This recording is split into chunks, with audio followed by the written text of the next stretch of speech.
Mak, kenalkan ni Daniel, kawan Bella. Selamat datang. Ya Allah, segaknya. Anak siapa ni? Bella banyak cerita pasal Aunty. Iya? Ish, tak payah panggil aunty. Panggil mak je. Ni mak dah masak tau. Dah siap kat belakang. Jomlah, kita makan. Okey. Pak Daniel tu. Okey. Wah.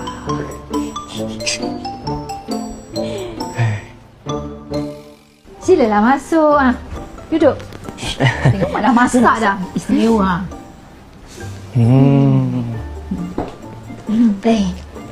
Mak, bilanya kita ada pinggan ni? Memang ada. Ni mak keluar bila ada tetamu istimewa je. Bukan selalu pun tetamu istimewa datang rumah kita. Terima kasih, Mak. Sedap lauk-lauk ni tengok ni. Tengok dah sedap. Belum rasa lagi.